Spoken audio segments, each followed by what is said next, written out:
Have you played Monopoly before? No, sir. You've never played Monopoly before? No. In the game of Monopoly, you get a get out of jail free card. This is it. Not going to happen again. You failed to give a sample the last time when you were supposed to. It's not going to happen again. If you fail to live up to your side of the bond conditions, your bond will be revoked. You will go into jail. That's it. Do you understand? I'm not going to play this game with you.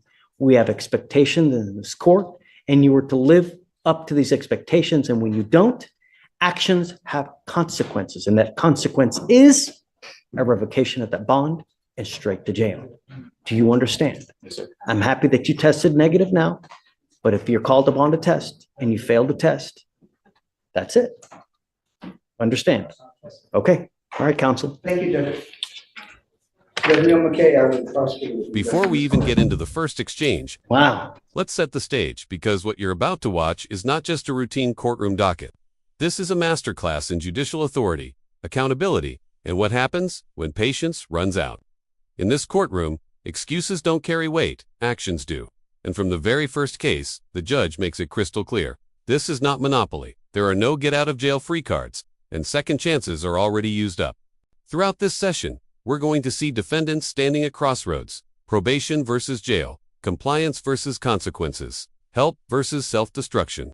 We'll hear judges lay out the harsh math of criminal behavior, how one bad decision turns into thousands of dollars in fines, years of supervision, or even prison time. We'll also see moments where the court tries to help, offering mental health diversion, treatment programs, and probation, but only if the defendant is willing to meet the system halfway. Pay close attention to how the judge speaks. The tone shifts depending on the situation, sometimes calm, sometimes blunt, sometimes visibly frustrated. That's not theatrics, that's experience. These warnings are real, the consequences are real, and the courtroom doesn't reset once you walk out the door. As you watch, ask yourself, if you were standing there, would you take the warning seriously, or would you gamble and hope for mercy again? That's number one. Judge Neil, great Scotsman. I hold on a second. We're talking 70s here. I mean, but I don't want Yes, I was in the office 77. I want to say he was the number one judge in here, and that was, I tried a lot of cases in this court. let me see. Hold on a second. I'll tell you. He played bagpipes. He was in the, what's that organization? Neil McKay, he was in 1973 in August was the first time he sat on the bench, and he retired in 86, in December of 86. So yeah. Been here in the mid-70s. Wow. Yeah. Great man. Yeah, never met him. All right, Judge, All right, thank you so guys. much for your consideration. Of course. I mean, I'm trying to, Just impress upon him. yes, sir. Okay. Yeah, see, Please, you're free to go. Okay. Good morning. How you doing? Pretty good. How are you? So, well, the last name was with a V, right? Vessel, right? All right. So, Ms. Vessel, you're here for several reasons. It looks like you've picked up two cases with us. You've picked up a criminal mischief, failure to identify oneself as a fugitive from justice. So on that one, you're facing up to a year. On the mischief, you're facing up to 6 months. But you also, it looks like, have a fugitive case. It looks like for 2 counts of simple robbery. is that how you understand it? You're wanted out of East Baton Yes, sir. Rouge for 2 counts of simple robbery. Are you waiving formal extradition on those 2 cases? All I know is I want to do the 14 day thing. Then you must waive. Yes, sir. Yes, okay. Now, has she made bond on the new cases or no? She has not made bond on the criminal mischief and the So failure. here's the kicker. You've not made bond on those cases. So essentially, that 14 days is told, meaning it's put on hold until you either take care of these cases or you make bond on those cases. Do you understand? Yes, sir. So I guess, and are you appointed on those other 2 cases as well? So the lucky thing is that you're in this court with those 2 cases, so perhaps you guys can, but we'll put the waiver in file. So as soon as all that's taken care of, the 14 days will kick in. All right? I'll have him explain. So, Just like what I explained earlier, is that these two local cases are gonna prevent you from being transported. And until these cases are either resolved or you post bond, they wouldn't be able to transport you because you still have a local code. so I wouldn't be able to get a PR bond on these two cases? Even if you get a PR bond on these two cases, you would still be stuck in custody on your fugitive case. Unless you posted a bond on your fugitive case as well. What you mean? So. Oh, until the even- 14 even if- days or? Yeah, even if. 14 days is just kind of stopped Right. until you take care of the two new cases. Okay, meaning, Once you take care of those two new cases, by either two ways, you either dispose of it by pleading guilty or you post bond in those cases. If one of those two things happen, then the 14 days starts running for East Baton Rouge to come get you. can't get credit for time served on me during I'll this? talk to the prosecutor. He'll talk to you about that. I can't talk to you about that now, but he can talk to you about it. Yes, sir. Okay? Yes, sir. All right. All right. So we need her please to sign. She can't sign it here. I'll bring it. Okay, that's okay. All right. All right. Good luck, Ms. Vessel. Good morning, Judge. How are you? Good. How are you doing? Doing great. So you were on bond for an assault case, and now you've picked up a new case. You've picked up a criminal mischief. You have the right to remain silent. Anything you say can or will be used against you. You have the right to have an attorney present. If you cannot afford one, one will be appointed to you. So Mr. Sims was appointed to represent you on the assault. He's now also going to represent you on the criminal mischief. I have no idea what happened. So we're going to do probable cause real quick because I want to see what happened, and then we'll go from there. Okay? Yes, Judge. On December 12th, 2024, the officer was dispatched to an apartment complex regarding a disturbance. Upon arrival, the officer met with the complainant, the property manager, who stated she was working inside the leasing office when she received a call from a resident stating there was a man breaking windows inside the apartment complex. The complainant stated she left immediately and saw the defendant walk up to a unit and smash the front window with a closed fist and elbow.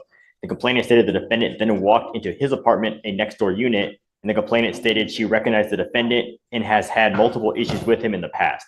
The complainant stated both the front windows of the two next door units were destroyed and each window would cost $1,000 to fix, so a total of $2,000. So I'm going to find that there's probable cause to go forward. This is where things get serious and where a lot of people misunderstand how the system actually works. The judge has just found probable cause, which means the court believes there's enough evidence for this case to move forward. And here's the critical part. This defendant was already out on a PR bond. That bond came with one simple expectation: don't pick up a new case. But now we're dealing with broken windows, thousands of dollars in damage, and prior issues at the same apartment complex. What really raises the stakes here is the mental health diversion angle. The court was previously willing to dismiss the original case if the defendant completed treatment. That's not common generosity, but diversion programs are built on trust and compliance. Once a new offense enters the picture, especially a violent or destructive one, the court has to rethink public safety first. Notice how the judge carefully stops the defendant from speaking. That's not coldness, that's protection. Anything said here could be used later, and the judge knows it. This moment highlights a tension we see all the time in court: compassion versus responsibility. Should the system keep extending help when warnings are ignored? Or is there a point where accountability has to override sympathy? Drop your thoughts in the comments because this is exactly where opinions split. Case, you know, we gave you a PR bond. All we asked you to do is not get in trouble, and now you've picked up a new case. Sir, I have an illness. I kind of had my house got broken into. But I don't want to talk about the case because we've got a bunch of DAs here, and then whatever you say, they can use against you. But what we can do now is I don't know how to go forward. All I know is that we've asked you not to pick up a new case, and you picked up a new case. And all I want, Mr. Said, is I want my county safe. That's it. And I don't know how to go forward. So perhaps we get a TRAS done to see how we go forward. In the interim, let's see what the state says about, you know, your lawyer had worked out a great offer for you on the first case where it was going to be a mental health diversion program where if you get a little help, they were going to dismiss the case. I don't know how we're going to go forward now because of this new case. We need a little bit of time to figure out how we're going to go forward though. So I know you want to get out, but I'm gonna get help. I don't know how comfortable I feel giving you another PR bond. We gave you one and here we are again. If I give you another one, what's going to happen? It's a rhetorical question. I don't want you to answer, but that's what I'm thinking now. If I give you another PR bond, what's going to happen? Who do you have here in your life that's here to help you? My father, mother, sister.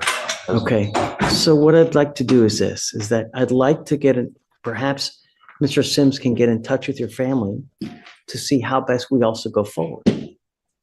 You know, I don't know who you're living with. I don't know whether they're able to, you know, You have your own apartment, correct? He lives by himself in his own apartment. yeah, I still would like to reach out to your family to see how we go forward. The other thing is this, is that normally when we have cases like this, I forbid you from going back to the apartment complex. That's what I was gonna put you on, Judge. I will need to speak to the leasing officer. I don't know if they will still want him. I don't know if they're planning to evict him because the 2 units that he caused damage to were in the apartment complex that he lives in. So I don't know how. And I'll tell you, I don't know. Do you want me to step out and check? No. I mean, because nothing's going to happen right now anyway. So I guess reach out to them, see what their feelings are on the matter. Now, we're not going to take a long time to do this, Mr. Said, but I don't know how to go forward, and we need to figure it out the best way for you so that we don't want this to happen again. And we don't want something even more catastrophic to happen. So I'm going to ask Mr. Sims to reach out to your family. We'll also see about getting you with a TRAS to see how we also go forward with this as well. And then with the state to see if they're still okay with the mental health PTI. Okay. So basically what I'm trying to tell you is that it's going to take a couple of days to get this done. Okay. I don't think I have a lot of health problems. One of them. I'll let you talk with Mr. Sims, and he can tell you, he can tell me what and how to go forward. Okay. But I don't want you to say anything now because, like I said, I don't want you to get in further trouble. Okay. I wanted to bring you out to let you know the roadmap and how we're going to go forward. Okay. Thank All you, right. Judge. Thank you. Morning, Mr. Brown.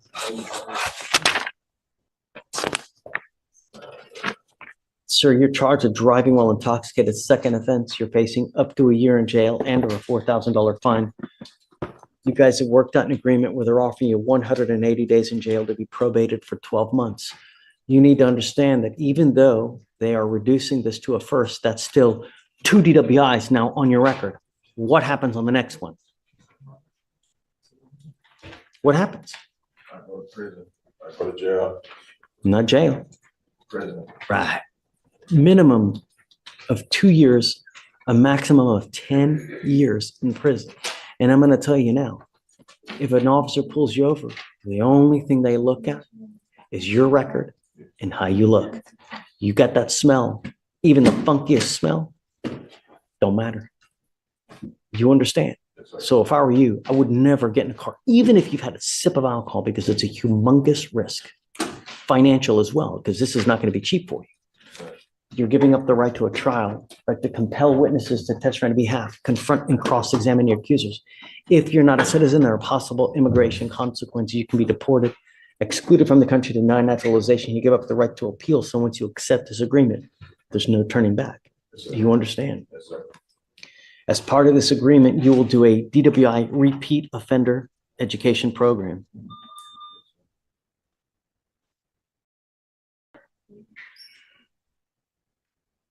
Two victim impact panels.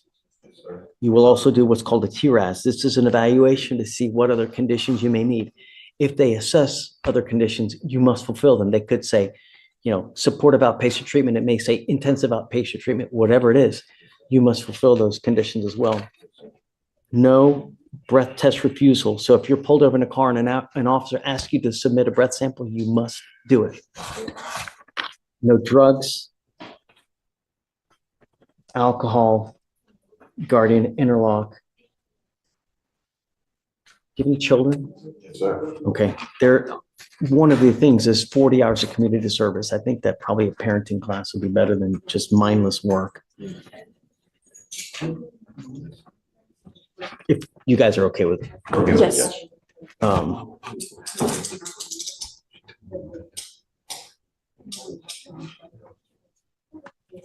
So is it true or untrue that you had a 0.15 or above in this case? True. Yes, sir. Okay. So, couple things. Don't drink alcohol. If you don't have a license, don't drive. You are now on this probation and we expect you to fulfill it. If you don't, there are serious, serious consequences. One of the other things is that there is a surcharge on your license that you're going to be required to pay. It's a $4,500 surcharge. You will get 2 years to pay it, but you have to do it. Do you understand? Yes, sir. DWI is big business in Harris County. And it will actually in Texas. I tell you, if it continues, one of two things happen. You're going to be broke or you're going to end up in prison. Yes, sir. One button on your phone, $50, wherever you want to go. You know what I mean? I hope that you get it now before it becomes too late. How do you plead to the offense? Guilty or not guilty? I will find you guilty. I will follow the agreement, sentence you to it. Good luck to you, sir. Thank you, sir. Thank you. Your Honor. Yeah, a year. I have to suspend your license. I'm gonna do it for a year. Just, if you do well throughout the probation, come back and we can talk about a license. But you gotta be in compliance, do well, and above all else, just don't drink. All right? Okay, good luck. Good morning, Ms. Cepeda. You were charged with 2 cases. The one that you're pleading on is the DWI. On that case, you're facing up to 6 months in jail and or a $2,000 fine. You guys have worked that agreement where they're offering you 30 days in jail with credit for the 19 days that you've done. Understand this charge will go on your record. It's going to be there for the rest of your life. You can never take it off. Do you understand?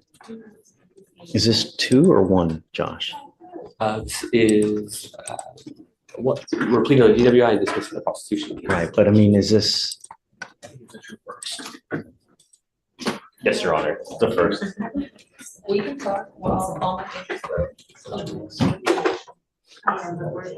are you on probation or parole at this time? Her felony case, she's scheduled for a TRAS. I think they offered a probation on her possession You case. need to be careful, man. You know, if you get on felony probation, you have to live like you have a halo above your head because you can be facing a lot of time elsewhere. You understand? This case is going to go on your record. It's going to be there forever. What you need to understand is that from now on, you're facing a minimum of 30 days in jail for any new cases. The other thing is with your record, if you get pulled over in a car, you need to understand that it's a very good possibility they're going to harass you just because of this. Do you understand? So don't give them the ammunition to mess with you. You understand? It's not hard. One button on a phone will take you anywhere you want to go.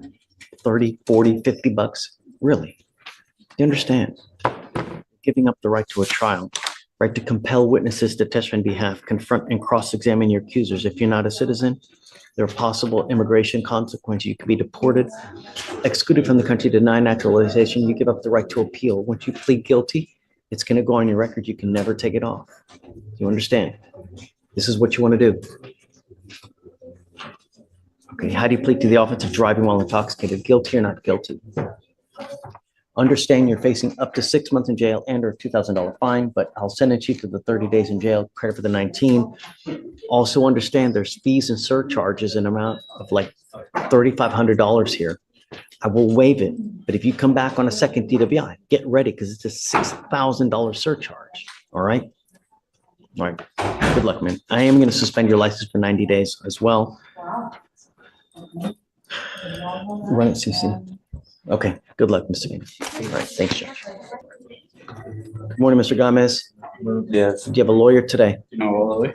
Perdón? ¿Tiene abogado hoy? No, Tell me what you're doing about that. Dígame qué está haciendo acerca de eso. Trabajando para pues llevar mis diligencias cada día. Tengo pruebas, traigo unas copias que me validan que sí estoy pagando. La única cosa que yo quiero saber, si tú tienes un abogado, si no, ¿qué estás haciendo cerca de eso? Nada más. No quiero ser No quiero saber nada más. trabajando. Working. Trabajando, consulté a un abogado, pero se me hace muy dificultoso pagarlo. Con un down Consulted with one payment. lawyer and it was too difficult to pay for it. How many lawyers have you spoken to regarding hiring on this case? Con dos. With two? That's not enough. There are a gajillion and one lawyers in Harris County. 99% will put you on a payment plan where you pay as you go. You've had two different settings now, and you've talked to two lawyers in two different, that's unacceptable. You need to talk to more. You may talk to 10, you may talk to 15, but you need to put effort into it. 99% will put you on a payment plan where you pay as you go, and you can negotiate. Entiendo, I understand. pero es difícil. Yo tengo mis pruebas, mis copias de que le estoy pagando mis biles y el abogado se me cobra un down I have payment. proof of how much payments I have to do for my bills and the attorneys are expensive. Un down payment como $2,000 y con todo esto se They're me asking for hace like a bien difícil. $2,000 down payment and everything else is hard. You talk to two lawyers only. You need to talk to more lawyers. Other lawyers are different. Not every lawyer is like that. We gave you a lawyer on the first one, and 3 months later, you pick up another DWI. You need to start talking to other lawyers. It's time. I'm gonna have you go to Victoria. We'll have you sign a reset. If you need to talk to 10, if you need to talk to 15, that's what it may take.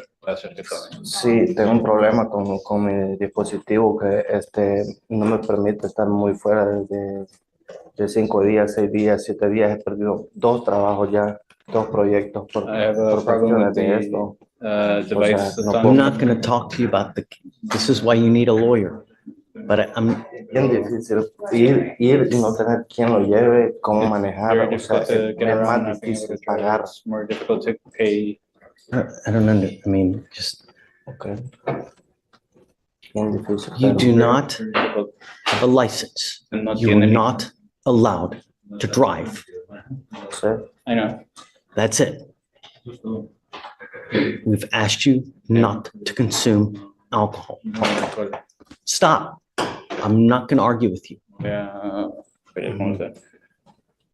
Just take a seat for me. I'm just a trial on 184th, but I'm on my lunch break, so. Try. Good job. Thank you for coming. Really, good job. They texted me and I'm like, I was downstairs. in the Not many will, so. Señor Gámez.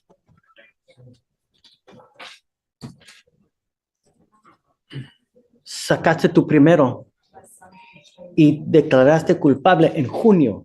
Ya 4 meses tienes un segundo. Esta no es una buena cosa. Y te digo ahora, si tú estás manejando, te pongo en la cárcel tan rápido que vas a estar como así. ¿Me entiendes, Méndez? No manejes para nada. On the affidavit, there's an indication that there may be. So I want, and please relate to him and admonish him. You know, I'm not happy with him. And if he's driving now, it's really going to end up poorly. No manejes para nada. No me importa qué estás haciendo en tu vida ahora. No tomas, no usas drogas ilegal. ¿Entiendes? Si te pillan manejando, hijo de la grande. All right, goes with you. Hey, look who it is. It is. It's been so long. It has. How are you doing? That's good. I have Mr. Kareem Desalegn, What's the last name? Delesine. He's, I'm not pronouncing it right. No, you're close enough. So Cases of theft and the POM.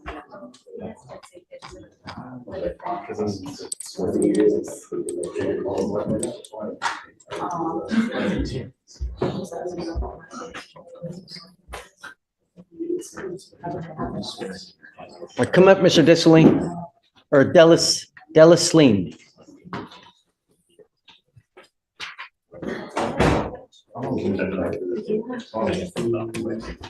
How do you pronounce your last name? I'm not going to play this game with you.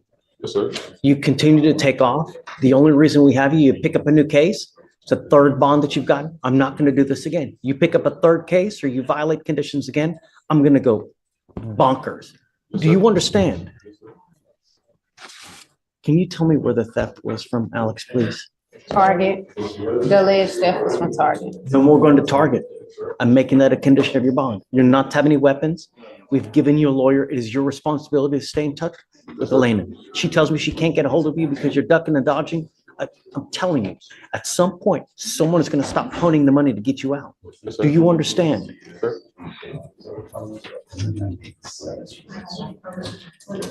Okay, so I'm just no going to any Target, no weapons, and that's it. Just stay in contact with you, and then we're happy. Sounds perfect. So, all right, come on, man. It's Brown. All right. Thank you. All right, don't leave until you sign our bond conditions. Yes, states. Yeah. So if you can file no going to Target and then no weapons, please. All right. No weapons as well. Please. Yes. All right, please. Thank you. Are you ready for? Okay. Okay, well. Good morning, Mr. Gafour. Sir, you're charged with 2 cases. You're charged with theft. You're also charged with criminal trespass. You've worked out an agreement where they're offering you 20 days on the theft with credit for 8 days that you've already done. Shh. Is this how you understand it? I understand it's time served. I'll be getting out today. Correct. Okay, yes. What you need to understand that this will go on your record. It's going to be there for the rest of your life. From now on, you're facing a minimum of 90 days in jail for any new cases that you pick up. Do you understand? Understand. The theft can also be used to enhance your punishment at some point to a felony. If you continue to pick up theft cases, at some point they will hit you with a felony and you're looking at years instead of days. Do you understand? Understand. You're giving up the right to a trial, right to compel witnesses to testify on your behalf, confront and cross-examine your accusers, the right to be arraigned, charged, read to open court. If you're not a citizen, there are possible immigration consequences. You can be deported, excluded from the country, denied naturalization. You give up the right to appeal. So once you plead guilty, it'll go on your record. You can never take it off. Okay. Is this what you want to do? Yes. I did plead to the offense, sir. I will find. What we witnessed today is a full snapshot of the criminal justice system in action, not just punishment, but warning, education, and opportunity. Across these cases, the judge laid out the same message in different ways. The courtroom is not here to trap people, but it will not chase them either. Defendants were given clear explanations of their rights, their risks, and the long-term consequences of their choices. From permanent records and escalating jail time to financial penalties that can follow them for years, we saw probation offered as a lifeline, not a loophole. Mental health treatment presented as a path forward, but only with accountability. And we saw what happens when someone keeps pushing the limits. Patience runs out, bond conditions tighten, and the system shifts from guidance to enforcement. These rulings weren't emotional. They were calculated, consistent, and grounded in public safety. Now we want to hear from you. Which case stood out the most? Do you think the court struck the right balance between compassion and consequences? And would you have made the same decisions if you were standing at that podium? Find you guilty, I'll sentence you to 20 days in jail, give you credit for the 8 days that you've done. Good luck to you, sir. Thank you.